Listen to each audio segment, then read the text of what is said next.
Tonight on your News at 9, Joplin for Justice makes their voices heard over the killing of Daunte Wright and urges the four-state community to confront racial injustice.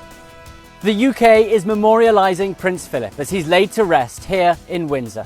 I'm Benjamin Hall outside Windsor Castle with that story coming up. Meteorologist Nick Kelly has your weather, Danny Terzer is on sports, I'm Mike Mahoney, and this is your KOAM News at 9 on Fox 14. The four states' most watched news starts now. Well, thanks as always for tuning in. Earlier this evening, Joplin for Justice hosted a rally at 7th and Rangeline to bring awareness to the death of Daunte Wright. Wright was the 20-year-old man who was fatally shot by a police officer during a traffic stop in a Minneapolis suburb. Joplin for Justice says this local protest was meant to bring awareness to racial injustices in the country and show how Joplin can make changes locally. Highlight the injustice that we continue to see between law enforcement and communities of color, especially the Black communities, as this is the Black Lives Matter movement. We want Joplin to pay attention to what's happening nationally and focus on what can we do locally to make our law enforcement better. You can hear more about this event and why people from all over the four-state area came out to Joplin to participate with your KOAM News at 10 with Chris Warner. Dozens of demonstrators also turned out in Denver today to demand justice for Daunte Wright. They made their voices heard outside the state capitol building. According to Denver's CBS 4, Black Lives Matter's protesters called for a defunding and demilitarizing of the police and eventually marched down Colfax Avenue after protesting an hour at the Capitol. Protests turned into unrest in Portland, Oregon overnight, prompted by police-involved shootings. Police declared a riot after protesters left Director Park and vandalized businesses and started fires. Protests were already planned when a police shot and killed a man who was reported to be waving a gun in a Portland park earlier Friday, leading to two marches in the city. The Apple store in downtown Portland was set on fire, and a Nordstrom's, a Nike store, and a historical society building were also damaged. It's believed the rioting is about a Portland shooting, the Daunte Wright shooting death in Minnesota, and the death of a 13-year-old Adam Toledo who was killed by police in Chicago. Hundreds of demonstrators marched in Chicago to protest the deadly police shooting of 13-year-old Adam Toledo. Police body camera footage captured the disturbing chain of events that led to that death. Fox News' Brittany Garzillo reports. About 1,000 people or more filled Logan Square Park and beyond. Adam, we love you. Adam, we love you. Demanding justice for 13-year-old Adam Toledo. Why do they keep killing us and then asking us to stay calm? What happened to this 13-year-old child? Adam, you make sure this echoes all across this globe.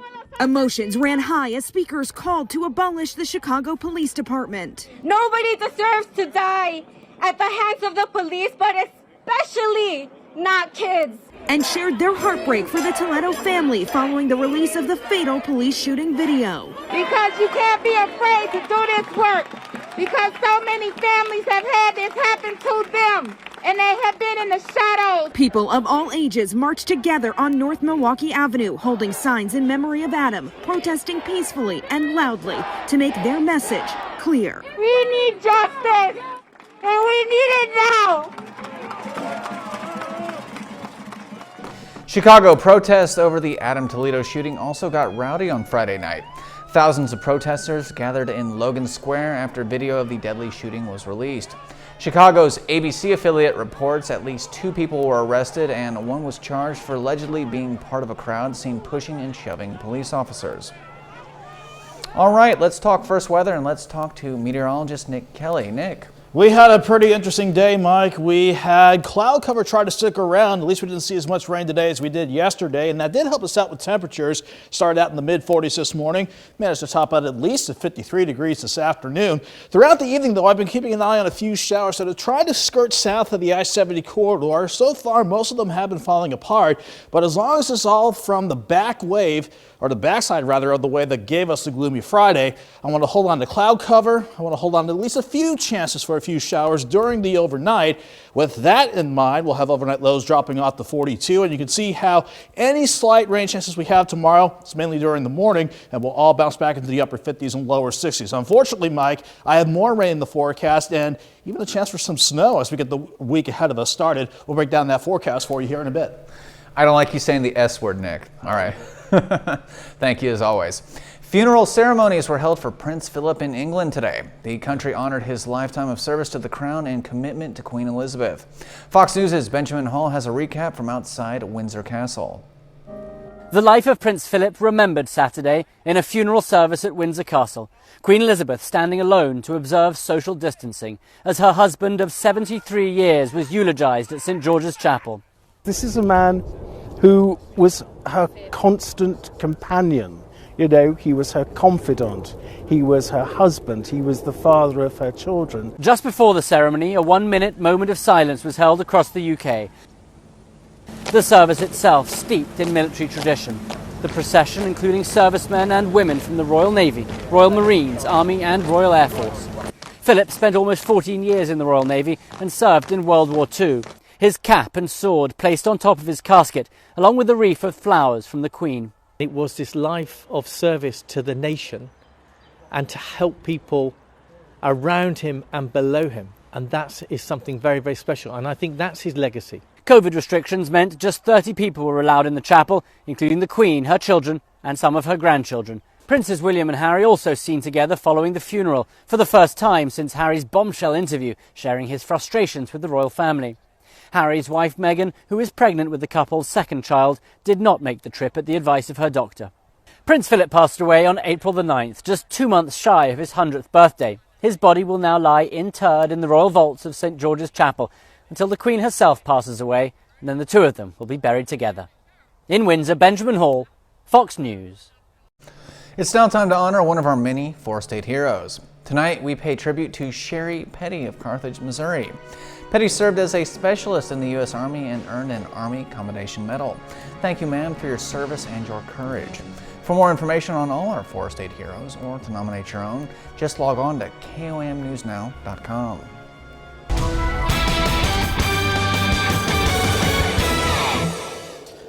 While it was nice that it wasn't quite as wet as it was yesterday, we did have some rain to start our time lapse from Indigo Sky outside of Seneca, Missouri, starting things out on this Saturday morning on the tail end of just a wet, chilly, and cloudy Friday to get this weekend started. But we trended drier, thankfully, this afternoon, and even had some peaks of the sun. That certainly helped us out with temperatures at the very least after we barely hit the lower 50s yesterday. Last check of the numbers from Joplin Regional, only 51.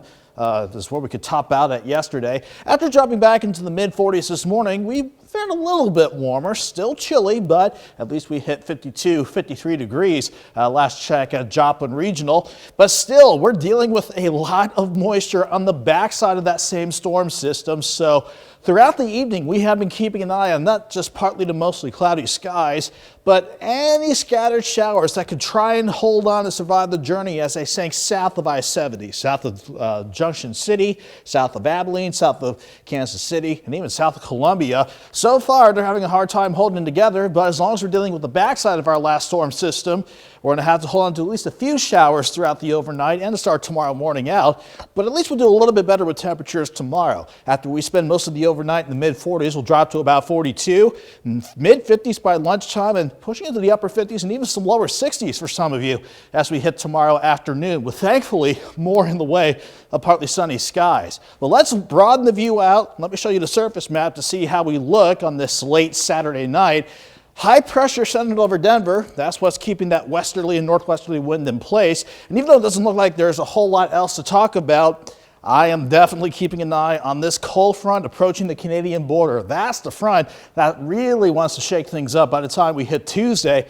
But until we can get this upper low around Hudson Bay to push this front our way, we're just going to deal with the backside of this wave that gave us the rain and a lot of cloud cover yesterday. It's going to try and hang around with partly to mostly cloudy skies. And again, a few showers, nothing widespread, nothing heavy by any means. But if you're going to be out late, it might not hurt to have the umbrella handy in case you get underneath one of these few showers that'll try and percolate. Otherwise, a cool start with most of us in the lower 40s. And as we continue on throughout the day, we are going to see any slight chances for rain that we have stick around during the morning.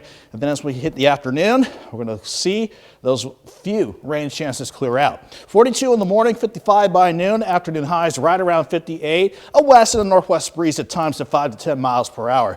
We'll drop back into the upper 30s and lower 40s for Monday morning, soar into the upper 60s, but that is ahead of not only the cold front to the north, but this upper level wave that's going to bring in better chances for rain and even some snow as we head toward Tuesday. This could bring minor accumulations our way. Still too early to see how that looks. And then the upper level setup continues to look a bit unsettled. And you can see what that does for us on the 7-day forecast. 58 tomorrow, 68 Monday, 41 for an afternoon high on Tuesday. Maybe a light freeze Wednesday morning with lows near 30. Mid-50s Wednesday and Thursday. And thankfully, Mike, will bounce back near 60. Even though rain chances want to stick around through the end of the week. Well, thanks as always, Nick. And when we return, President Biden says the government needs to do more to protect Americans from mass shootings. The White House wants Congress to act now on a gun bill, but the Senate doesn't seem to be moving. I'm Caroline Shively. I'll have details straight ahead. Welcome back. As the debate grows over the possibility of Democrats trying to pack the Supreme Court, a congressman from New York is going as far as to call on one of the justices to retire. Representative Mondaire Jones wants the seat to be filled with a liberal before Republicans can potentially take back the White House. Fox News' Lucas Tomlinson has more. While 82-year-old Supreme Court Justice Stephen Breyer has slowed down physically over the years, his colleagues say his mind is as sharp as ever. But that didn't stop a freshman Democratic congressman from calling on Breyer to retire. There is no question that Justice Breyer, for whom I have great respect, should retire at the end of this term. I mean, my goodness, have we not learned our lesson? On Fox News at night, Texas Senator Ted Cruz offered a stark warning should Democrats succeed in packing the court and raise the number of justices from 9 to 13. If they succeed in packing the court, we would have a radical left-wing Supreme Court that would take away our fundamental rights to free speech, our rights to religious liberty, our rights to the Second Amendment. The last Gallup poll shows a majority of Americans trust the Supreme Court and approve of how they handle their job. But not all Democrats share that view. Too many Americans view our highest court in the land as a partisan political institution, not our impartial judicial branch of government. Our colleague Jason Donner asked House Speaker Nancy Pelosi how far she was willing to go to pack the court. Would you commit to bringing that bill to the floor? No. I support the president's commission to study such a proposal, but frankly, I'm not. Right now, we're back. Our members, our committees are working. We're building putting together the infrastructure bill and the rest. I don't know that that's a good idea or a bad idea. Pelosi went on to say that court packing is an idea that should be considered. In Washington, Lucas Tomlinson, Fox News.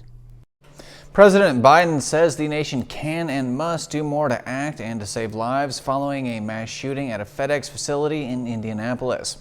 But the federal government seems stalled on any gun violence legislation. Fox News' Caroline Shively has details on the federal response to recent shootings. The nation is still reeling today from a mass shooting in Indianapolis where 8 people were killed in a FedEx facility Thursday night. Horrifying, but perhaps not surprising. At least 30 people have been killed in mass shootings in the last month alone in the U.S., including one in Atlanta that killed 8 and another in Boulder, Colorado that killed 10. It's a national embarrassment and must come to an end. On Friday, the White House called on Congress to pass legislation that reinstates a ban on assault weapons and strengthens background checks. It should not be political, despite the efforts of the NRA over time. This is an issue that Democrats, Republicans, independents across the country believe universal background checks should happen. Polls show broad public support for stronger gun laws. A bill has already passed the House, but there is little appetite to pass legislation in the Senate, where lawmakers from rural states say their constituents don't want it, even after recent shootings. We have to remember, in the rush to judgment on something like this, the left often runs to implement gun control, but we have a people problem. The White House has already announced some unilateral moves, saying the administration would regulate stabilizing braces that make pistols more like rifles and crack down on ghost guns. Immediately upon us becoming in office, having an attorney general, I asked him to put together the things I could do by executive order, including dealing with new guns that can be made, you can buy in pieces and put together. The U.S. has more guns per capita than anywhere else in the world. There are 121 firearms for every 100 Americans. Caroline Shively, Fox News. Police responded to a mall shooting in Omaha, Nebraska today. They say there are 2 victims, with one being taken to the hospital with life-threatening injuries. Police say the shooting happened outside of JCPenney and that the suspect left the scene and is currently at large. As of now, there is no word on the shooter's motivation. We'll be right back with more news.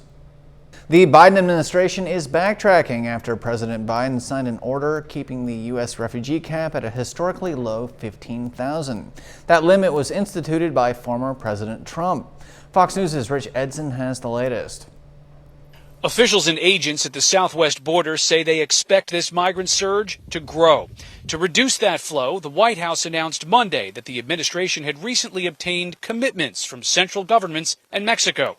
We've secured agreements for them to put more troops on their own border. Mexico, Honduras, and Guatemala have all agreed to do this.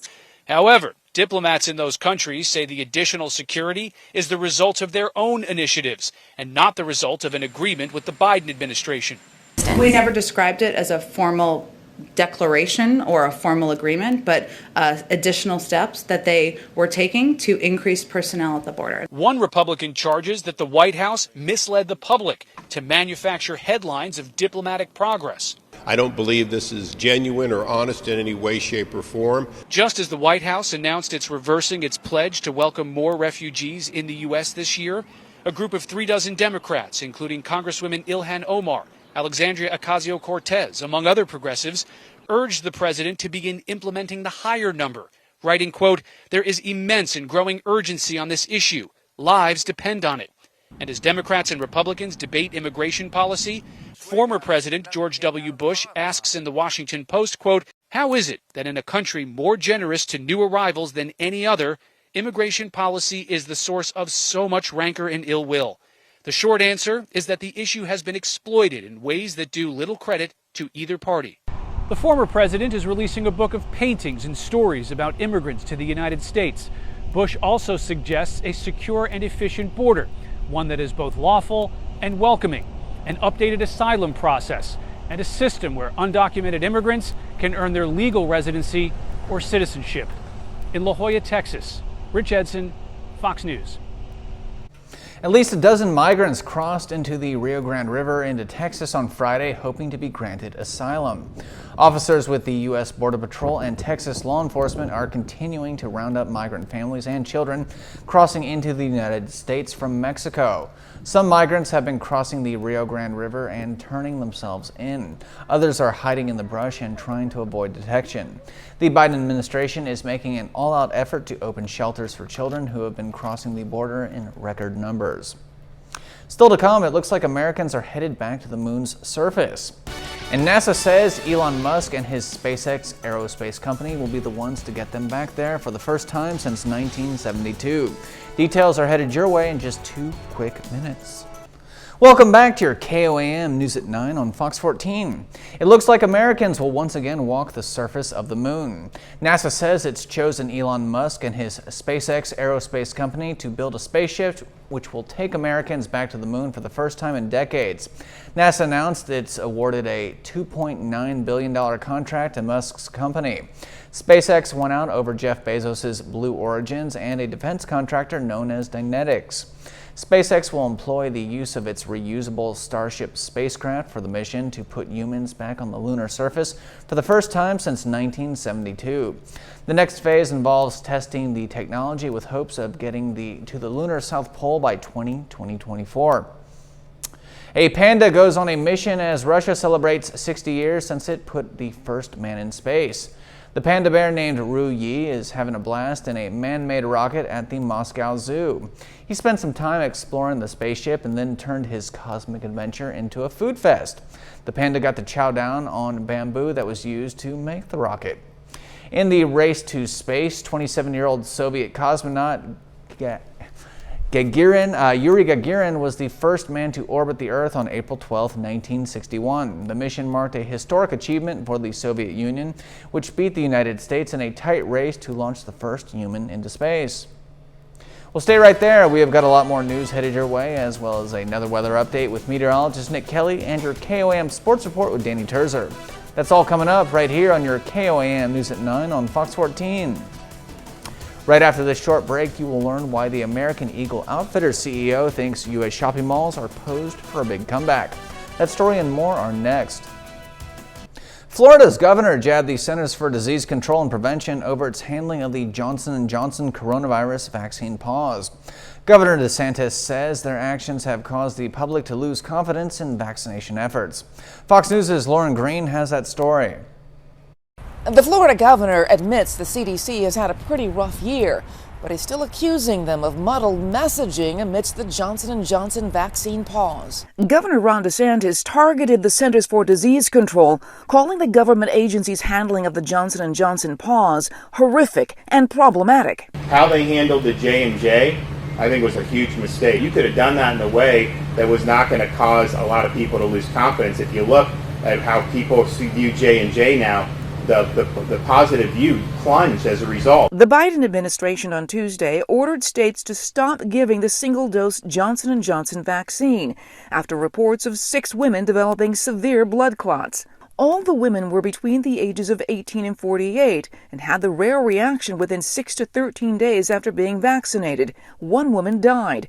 Scientists are investigating if the vaccine is at fault or some underlying condition. Even so, DeSantis warned, many have grown wary of the vaccine. I don't have the Johnson & Johnson today. That's good. That's good? You didn't want the Johnson & Johnson? I didn't want the Johnson & Oh. Johnson. They were very nice, and they told me that it was changed to Moderna. So I felt more comfortable. Surgeon General Vivek Murthy today assured the public the vaccine is safe. Even if you've received the Johnson & Johnson vaccine, the vast and overwhelming likelihood is that you will be just fine. Keep in mind that more than 7 million people have received the Johnson & Johnson vaccine, and we feel quite confident the vast majority of them, again, are just going to be fine. I think it's been really problematic how they've messaged this. I reached out to the CDC to comment on Governor DeSantis' accusations. So far, they have not responded. In New York, Lauren Green, Fox News. American Eagle Outfitters CEO Jay Schottenstein says business will boom again in shopping malls across the country, and it could be like the roaring 20s as the coronavirus pandemic eases. The positive outlook for malls largely comes on consumer spending with coronavirus stimulus checks. Spending surged about 10% in March, and Schottenstein says sales for the fiscal first quarter are exceeding projections. American Eagle is seeing this in their surging jean sales, with their stock climbing 29% since March 24th. In the coming days, the Milwaukee Public School District will be randomly testing students and staff members for COVID-19. At least one parent says because of that, she'll be keeping her child home for now. Fox News' Cassidy Williams takes a look. Say hi. Say hello. 5-year-old Robin Guyden isn't a big fan of the camera. He's a little camera shy, which is another issue we tend to have with virtual learning. But despite the challenges of virtual learning, Robin's mom, Amelia Peace, is choosing to keep her at home. One of the reasons she isn't returning to school in person at Parkside, the mandatory COVID-19 testing. For Robin, she has ADHD, again, along with autism, and she's nonverbal. With occupational therapy, her being able to hold utensils and stuff of that nature, she still struggles with. I am not sure if she'll be able to hold it steadily or be able to follow the instructions of, inserting or whatever the procedure will be. The district says pool testing works like this. Each child is given something like a Q-tip to swab their own nose. Up to 25 of those Q-tips then get put into a tube That tube sent off for testing. If even one of the Q-tips tests positive, the entire class goes virtual for 14 days. MPS administration says all in-person students, including those with disabilities, are expected to participate. Students with autism can follow directions just as any other student can. Students with disabilities who can be shown directions or walk through the self-administration of the test, it will be offered to them as well. For students who cannot self-administer, now that's a different conversation. We will deal with that on a case-by-case basis. Peace understands the importance of safety, but hopes the district will make exceptions. I don't think they're taking these things lightly, but I do think a lot of consideration is being overlooked when it comes to the autism community and children with special needs. We will be right back with meteorologist Nick Kelly and another look at your weather. Stay tuned.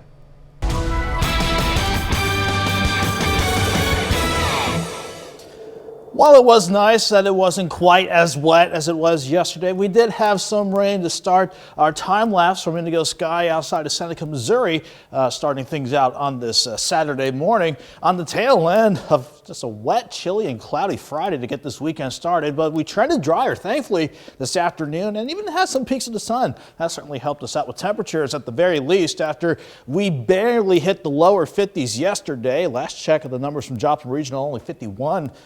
This is where we could top out at yesterday. After dropping back into the mid-40s this morning, we fared a little bit warmer, still chilly, but at least we hit 52, 53 degrees last check at Joplin Regional. But still, we're dealing with a lot of moisture on the backside of that same storm system. So throughout the evening, we have been keeping an eye on not just partly to mostly cloudy skies, but any scattered showers that could try and hold on to survive the journey as they sank south of I-70, south of Junction City, south of Abilene, south of Kansas City, and even south of Columbia. So far, they're having a hard time holding together, but as long as we're dealing with the backside of our last storm system, we're going to have to hold on to at least a few showers throughout the overnight and to start tomorrow morning out. But at least we'll do a little bit better with temperatures tomorrow. After we spend most of the overnight in the mid-40s, we'll drop to about 42, mid-50s by lunchtime, and pushing into the upper 50s and even some lower 60s for some of you as we hit tomorrow afternoon, with thankfully more in the way of partly sunny skies. Well, let's broaden the view out. Let me show you the surface map to see how we look on this late Saturday night. High pressure centered over Denver. That's what's keeping that westerly and northwesterly wind in place. And even though it doesn't look like there's a whole lot else to talk about, I am definitely keeping an eye on this cold front approaching the Canadian border. That's the front that really wants to shake things up by the time we hit Tuesday. But until we can get this upper low around Hudson Bay to push this front our way, we're just going to deal with the backside of this wave that gave us the rain and a lot of cloud cover yesterday. It's going to try and hang around with partly to mostly cloudy skies, and again, a few showers, nothing widespread, nothing heavy by any means, but if you're going to be out late, it might not hurt to have the umbrella handy in case you get underneath one of these few showers that'll try and percolate. Otherwise, a cool start with most of us in the lower 40s, and as we continue on throughout the day, we are going to see any slight chances for rain that we have stick around during the morning, and then as we hit the afternoon, we're going to see those few rain chances clear out. 42 in the morning, 55 by noon, afternoon highs right around 58, a west and a northwest breeze at times to 5 to 10 miles per hour. We'll drop back into the upper 30s and lower 40s for Monday morning, soar into the upper 60s, but that is ahead of not only the cold front to the north, but this upper level wave that's going to bring in better chances for rain and even some snow as we head toward Tuesday. This could bring minor accumulations our way. Still too early to see how that looks. And then the upper level setup continues to look a bit unsettled, and you can see what that does for us on the 7-day forecast. 58 tomorrow, 68 Monday, 41 for an afternoon high on Tuesday, maybe a light freeze Wednesday morning with lows near 30, mid-50s Wednesday and Thursday, and thankfully, Mike, will bounce back near 60, even though rain chances want to stick around through the end of the week. Well, thank you, Nick. And Nick, I've got a couple of sports-related stories before our KOAM News at 9 sports report. The New York Post says Joe Buck will be a guest host on Jeopardy and a contender for the coveted permanent position. The play-by-play callers episodes are expected to air sometime in the middle of the summer. Guest hosts typically do 1 or 2 week stints. No word on how long Buck will be playing game show host. Another recent Jeopardy guest host from the world of sports is Green Bay Packers quarterback Aaron Rodgers. ESPN reports the Los Angeles Lakers will not visit President Biden at the White House to celebrate their 2020 NBA championship when the team travels to Washington, D.C. for a game against the Wizards later this month. Scheduling challenges and continued COVID-19 protocols will prevent a visit when the Lakers are in the nation's capital, but a future meet and greet with the 46th president has not been ruled out. No NBA team has commemorated its title with a White House visit since LeBron James and the Cleveland Cavaliers were honored by former President Barack Obama in November 2016, just days after Donald Trump won the presidential election. All right, stick around, sports fans. It's almost time for Danny Terzer and your KOAM News at 9 Sports Report. That's coming right up.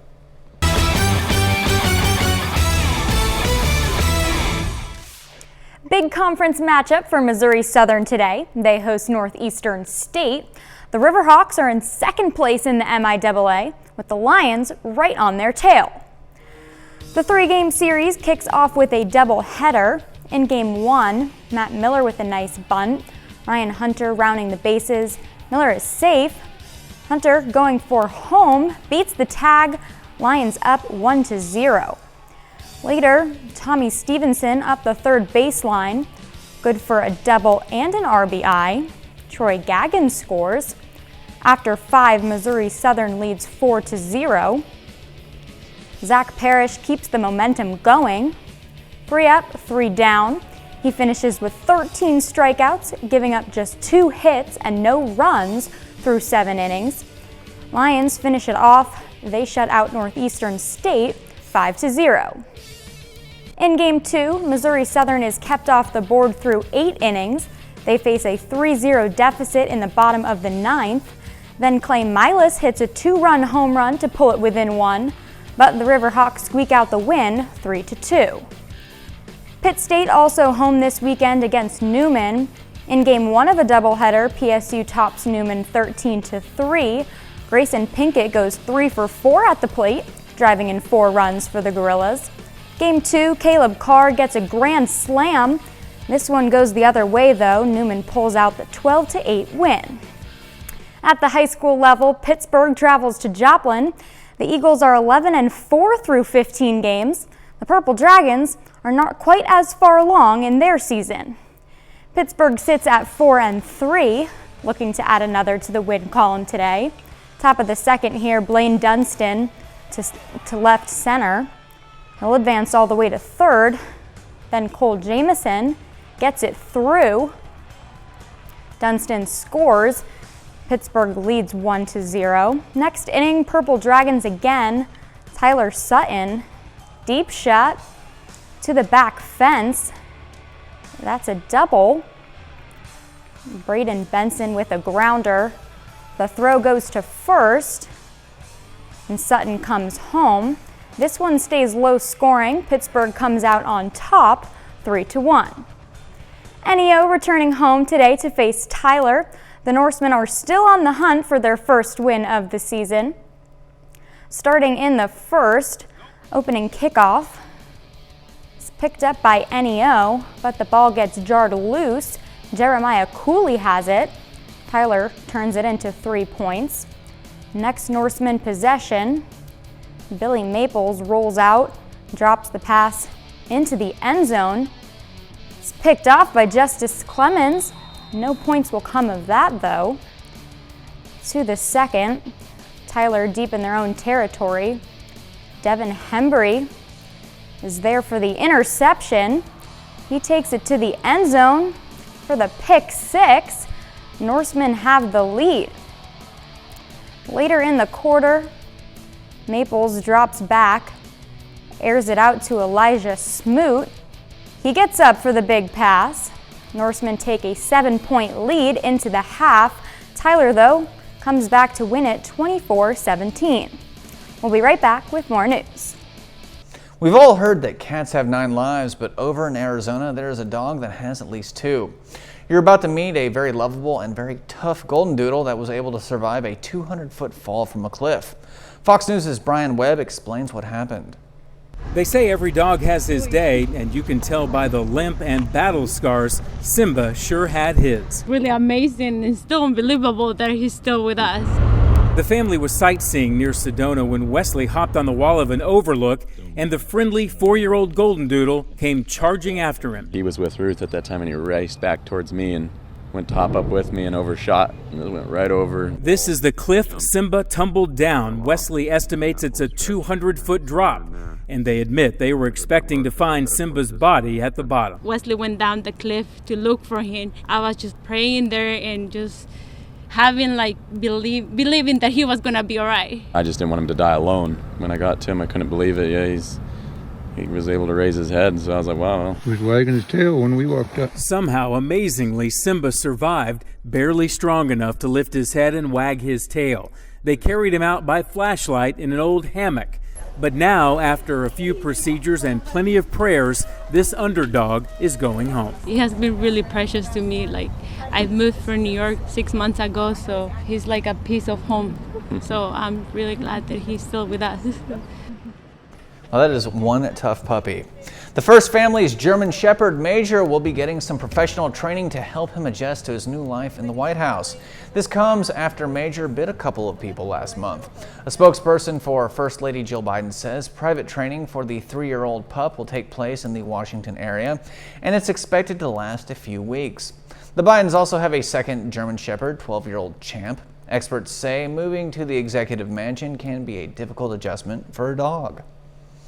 Does your dog eat everything, and are they always thirsty? Well, they might be the perfect dog for Busch Beer. The beer company has announced they are hiring a chief tasting officer to taste test new batches of their dog brew and alcohol-free bone broth. The company says it is a serious job with a serious salary of $20,000. The position also comes with $800 of pet insurance. The winning pooch will be the brand's ambassador and be featured on the beer maker's social media channels. Busch Beer says the ideal candidate has a refined palate and an outstanding sense of smell. Submissions will be accepted until April 28th. And to my overweight Chihuahua, Chico, who's watching, no, you cannot apply. All right, we're not done yet here on your KOAM News at 9 on Fox 14.